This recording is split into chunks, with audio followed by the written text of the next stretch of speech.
अफवाज पाकिस्तान ने भारत को जो सबक सिखाया वो हमेशा याद रखेगा। हमारी बहादुर अफवाज ने भारत के खिलाफ जंग जीती।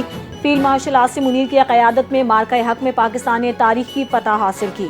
वज़ीर आज़म शहबाज शरीफ की बरतानिया में मुकीम पाकिस्तानी सहाफ़ियों से गुफ्तगू। कहा, पाकिस्तान की सियासी और अस्करी क़यादत खारजा पॉलिसी समेत तमाम अहम मामलात पर एक पेज पर है। खारजी हाथ पाकिस्तान को फलता फूलता नहीं देखना चाहते। दहशतगर्दी का चैलेंज दोबारा सर उठा रहा है, जिसका मुकम्मल सफाया किया जाएगा। वज़ीर आज़म शहबाज शरीफ ने एक बार फिर गजा में फौरी जंग बंदी का मुतालबा भी कर दिया।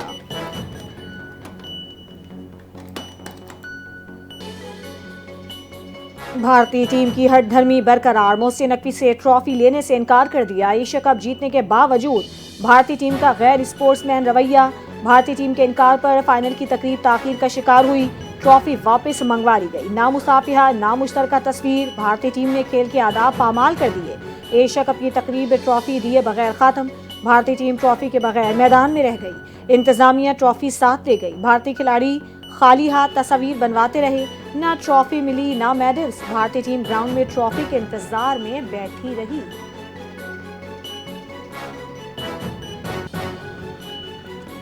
वजीर दिफा ख्वाजा आसिफ का भारत को करारा जवाब। मोदी पर कड़ी तनकीद। मोदी सियासत बचाने के लिए क्रिकेट के कल्चर और स्पिरिट को तबाह कर रहा है। ख्वाजा आसिफ ने ट्वीट किया कि पाक भारत जंग का स्कोर 6-0 पत्थर पर कुंदा हो चुका है। हम कुछ नहीं कह रहे। मोदी भारत और दुनिया में ख्वार हो चुका है।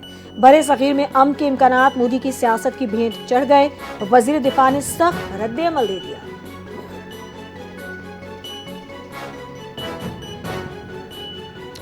साबिक कप्तान शाहिद आफरीदी ने एशिया कप में भारतीय टीम की फतह पर मोदी के बयान पर जवाब दे दिया। कहा, पाकिस्तान ने हमेशा स्पोर्ट्समैन स्पिरिट का मुजाहरा किया, खेल से जंग को हमेशा दूर रखा, मगर दुनिया ने वो मंजर देखा जब जंग में स्कोर बोर्ड पर नंबर 7-0 था। समाजी राब्ते की साइट पर मोदी ने एशिया कप की जीत को ऑपरेशन सिंदूर से जोड़ते हुए दावा किया, भारत की फतूहात का सिलसिला जारी है।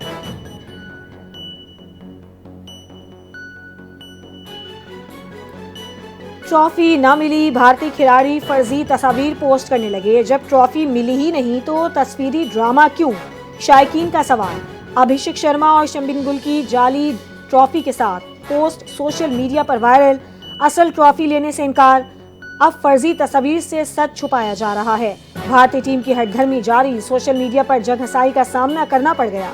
भारतीय टीम तकरीब में किसी और से भी ट्रॉफी वसूल न कर सकी।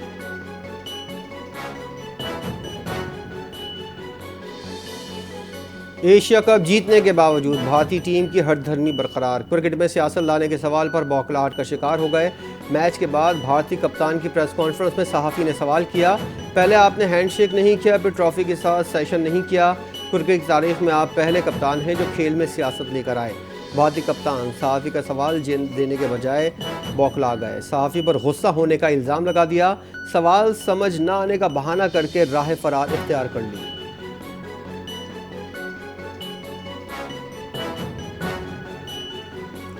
सुप्रीम कोर्ट ने जस्टिस तारिक जहांगीरी को काम से रोकने का हुक्मनामा मुअत्तल कर दिया। सुप्रीम कोर्ट में जस्टिस तारिक महमूद जहांगीरी को काम से रोकने के खिलाफ दायर अपील पर समाअत हुई। अदालत ने इस्लामाबाद हाई कोर्ट के 2 रुकनी बेंच का हुक्मनामा मुअत्तल कर दिया। अदालत ने फरीकैन और अटॉर्नी जनरल दफ्तर को नोटिस जारी करते हुए समाअत कल तक मुलतवी कर दी।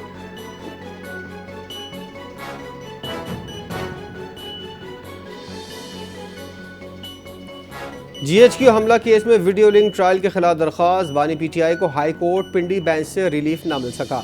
जस्टिस सदाकत अली और जस्टिस वहीद खान पर मुश्तमिल डिवीजन बेंच ने केस की समाअत की। अदालत ने GHQ हमला केस की समाअत के खिलाफ हुक्म इम्तना दरख्वास्त मुस्तरद कर दी। पटिशन समाअत के लिए मंजूर करते हुए एडवोकेट जनरल पंजाब को नोटिस जारी कर दिया। अदालत ने 6 अक्टूबर को जवाब तलब कर लिया।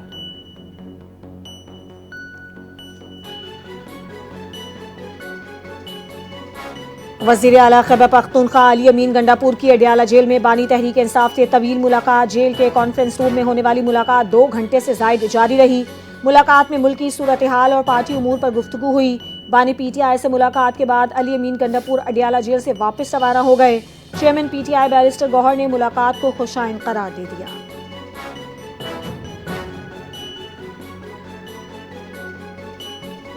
ऑडियो लीक केस में अली अमीन गंडापुर के खिलाफ नाकाबिल जमानत वारंट गिरफ्तारी जारी होने के बाद मनसूख कर दिए गए। Additional district and session court ने अली अमीन गंडापुर की अदम पेशी पर वारंट गिरफ्तारी जारी किए थे। अली अमीन के वकील की जानिब से वारंट मनसूखी की दरख्वास्त दायर की गई। उनकी अगली समाअत पेश होने की हिदायत। केस की मज़ीद समाअत 5 नवंबर तक मुलतवी।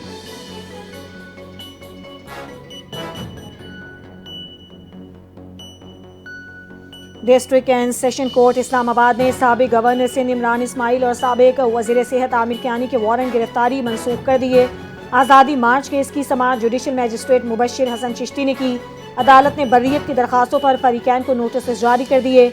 केस की अगली समाअत में बर्रियत की दरखास्तों पर दलाइल तलब कर लिए गए। दोनों मुकदमात में मजीद समाअत 6 सितंबर तक मुलतवी कर दी।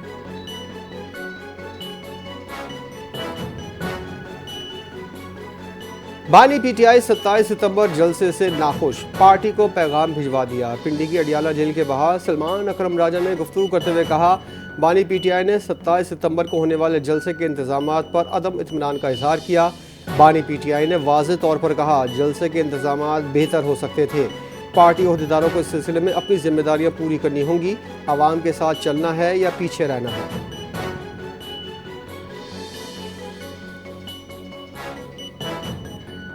सियासत का हुस्न मुज़ाकरात में है। सियासतदानों को अपनी ज़बान और रवैये में एहतियात बरतनी चाहिए। अगर सियासतदान की ज़बान सख्त हो गई तो पूरा निज़ाम चौपट हो जाएगा। वज़ीर कानून आज़म नज़ीर तारड़ का कौमी असम्बली में इजहार ख्याल। कहा, तनकीद को खुश दिली से लेना चाहिए, यही जमहूरियत का हुस्न है। हर शहरी के जान माल की हिफाजत रियासत की जिम्मेदारी है। वज़ीर कानून का रावलपिंडी के अडियाला जेल के बाहर सहाफ़ी के साथ नामुनासिब ज़बान इस्तेमाल किए जाने के वाक़े पर भी अफसोस का इजहार। बोले, ऐसा रवैया नाकाबिले क़बूल है।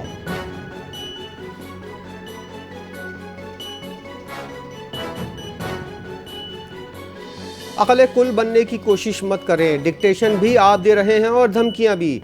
जहां आपका मैंडेट नहीं है वहां खामाखा 1.5 गज की मस्जिद बनाने की कोशिश ना करें। वज़ीर इत्तलात पंजाब अज़मा बुखारी का शाज़ी अमरी को करारा जवाब। कहा, ऐसे लॉलीपॉप आप सिंध के अवाम को दें। ये 2022 नहीं 2025 है। बिलावल भुट्टो जो दूध और शहद की नहरें बहाना चाहते हैं वो सिंध में बहा लें। पंजाब हुकूमत बेनज़ीर इनकम सपोर्ट प्रोग्राम के तहत 12-12 हज़ार रुपये तकसीम नहीं कर सकती।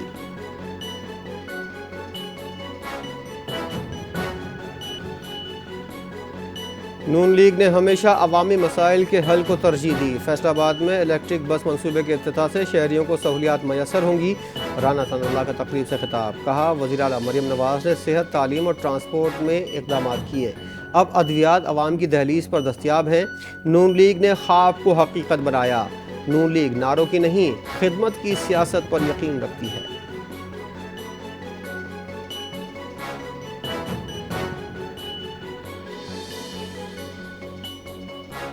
फेडरल बोर्ड ऑफ रेवेन्यू ने इनकम टैक्स गोशवारे जमा कराने की तारीख में तौसी से इनकार कर दिया। साल 2025 के लिए इनकम टैक्स रिटर्न जमा कराने की आखिरी तारीख 30 सितंबर मुकर्रर। इसमें किसी किस्म की तौसी नहीं की जाएगी।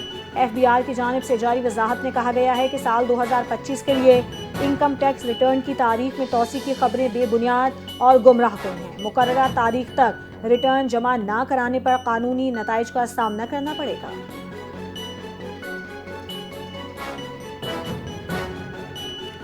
सोने को पर लग गए। आए रोज़ बढ़ती कीमतों ने खरीदारों को हैरान कर दिया। मुल्क की तारीख में पहली बार सोने की फ़ी तोला कीमत 4 लाख से ज़ायद हो गई। फ़ी तोला सोना 5,900 रुपये महंगा होकर 4,03,600 रुपये का हो गया। 10 ग्राम सोने की कीमत 5,58,000 इजाफे के बाद 3,46,000 रुपये पर पहुँच गई।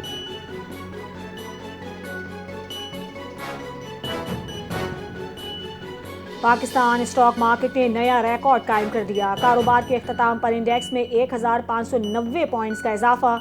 इंडेक्स 1,590 पॉइंट्स इजाफे से 1,63,847 पॉइंट्स की सतह पर बंद हुआ। बाजार में आज 1.28 अरब शेयर्स के सौदे 65.76 अरब रुपए में तय हुए। मार्केट कैपिटलाइजेशन 119 अरब रुपए बढ़कर 19,162 अरब रुपए हो गई।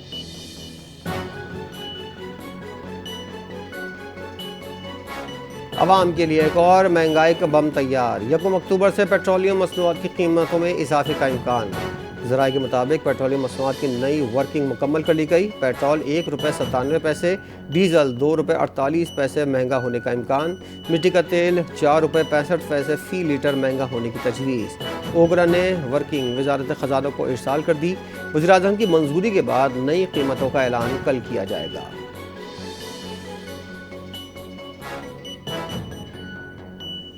सिंध हुकूमत ने पाकिस्तान की पहली हुकूमती टैक्सी सर्विस और ईवी टैक्सी लॉन्च करने की तैयारियां तेज कर दी।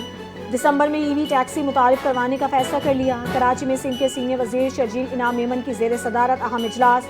सूबे में जारी ट्रांसपोर्ट मंसूबों पर तफसीली ब्रीफिंग दी गई। शर्जील इनाम मेमन का कहना था कि सिंध हुकूमत पाकिस्तान की पहली हुकूमती टैक्सी सर्विस शुरू करने जा रही है और कोशिश है कि दिसंबर 2025 तक ईवी टैक्सी भी आवाम को फराहम कर दी जाए। चेयरमैन बिलावल भुट्टो जरदारी इस मंसूबे में खुसूसी दिलचस्पी रखते हैं।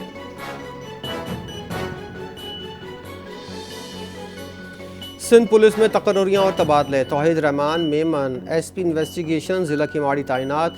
मोहम्मद शुएब को SP इन्वेस्टिगेशन ज़िला वेस्ट लगा दिया गया। आज़म जुमानी को CPO सिंध रिपोर्ट करने की हिदायत। IG सिंध ने पुलिस अफसरान के तबादले और तकर्रुरी के अहकाम जारी कर दिए।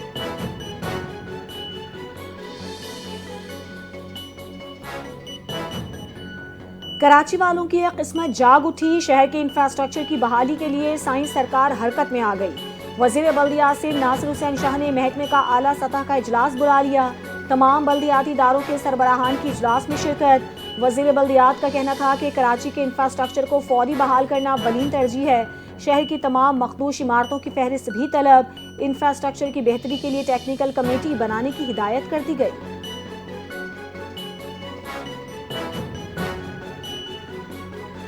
चीफ सेक्रेटरी सिंध की ज़ेर सदारत नेशनल गेम्स के इंतजामात का जायज़ा इजलास। Commissioner Karachi, additional IG Karachi और दीगर हुक्काम की शिरकत। चीफ सेक्रेटरी ने कहा नेशनल गेम्स 6 से 13 दिसंबर 2025 तक कराची में होंगे। नेशनल गेम्स 23 मुख्तलिफ मकामात पर खेले जाएंगे। 9000 से ज़ायद एथलीट्स 32 मुकाबलों में खेल में हिस्सा लेंगे।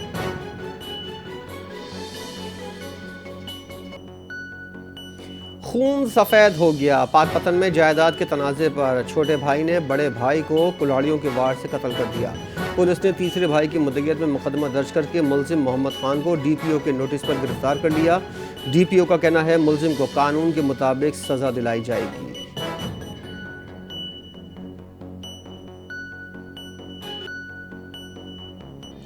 इसराइल और हमास जंग बंदी मुआहदे के करीब पहुंच गए। जल्द जंग बंदी मुआहदे के फ्रेमवर्क पर पहुंच जाएंगे। तर्जुमान व्हाइट हाउस की अमरीकी मीडिया से गुफ्तगू। कहा सदर ट्रंप आज इसराइली वज़ीर-ए-आज़म से 21 नुकाती अमन तजावीज़ पर बात करेंगे। अमरीकी सदर ट्रंप गजा तजावीज़ पर कतर से भी बात करेंगे। उम्मीद है दोनों फरीक़ैन मुआहदे पर रज़ामंद होंगे।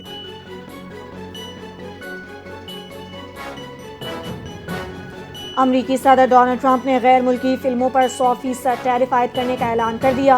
ऐलान से बॉलीवुड इंडस्ट्री मुतासिर होने का इम्कान। अमरीकी सदर डोनाल्ड ट्रंप ने कहा कि अमरीका से बाहर बनने वाली फिल्मों पर 100% टैक्स लगाएंगे। फिल्मी सनत अमरीका से दूसरे मुल्कों ने चोरी कर ली है। हमसे फिल्मी सनत ऐसे चुराई गई जैसे बच्चे से कैंडी चुराई जाती है।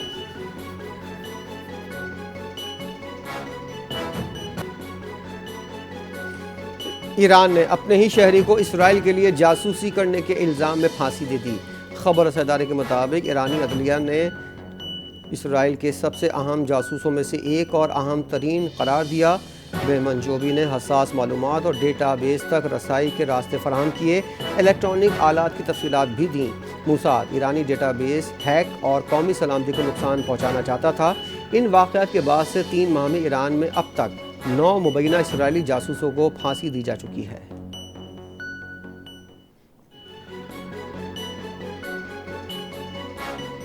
सिंध में पोलियो के 2 नए केसेस की तस्दीक हो गई। EOC सिंध के मुताबिक पोलियो के केसेस बदीन और ठट्टा से रिपोर्ट हुए। दोनों बच्चियों की उम्र 4 से 6 साल हैं। रवां साल सिंध में पोलियो केसेस की तादाद 9 हो गई। रवां साल मुल्क भर में पोलियो केसेस की तादाद 29 हो गई। आइंदा कौमी इंसदाद पोलियो मुहिम 13 ta 19 अक्टूबर मुल्क भर में मुनाकिद की जाएगी। नेशनल EOC का ऐलान।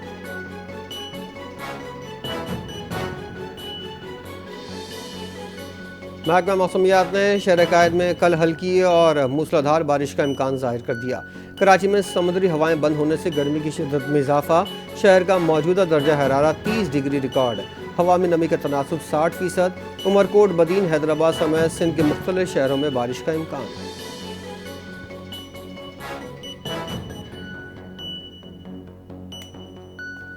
और महकमा मौसमियात ने ट्रॉपिकल साइक्लोन के हवाले से पहली वार्निंग जारी कर दी। समंदरी तूफान से पाकिस्तान के किसी साहिली इलाके को कोई खतरा नहीं। महकमा मौसमियात ने वाज़ेह कर दिया, साइक्लोन वार्निंग सेंटर कराची सूरत हाल पर मुसलसल नज़र रखे हुए है। भारतीय रियासत गुजरात के करीब एक कम दबाव का निज़ाम मौजूद है जो आइंदा चंद रोज़ में शिद्दत इख्तियार कर सकता है। हवा का कम दबाव 1 अक्टूबर के करीब शुमाल मशरकी बहर अरब में दाखिल होने का इम्कान है।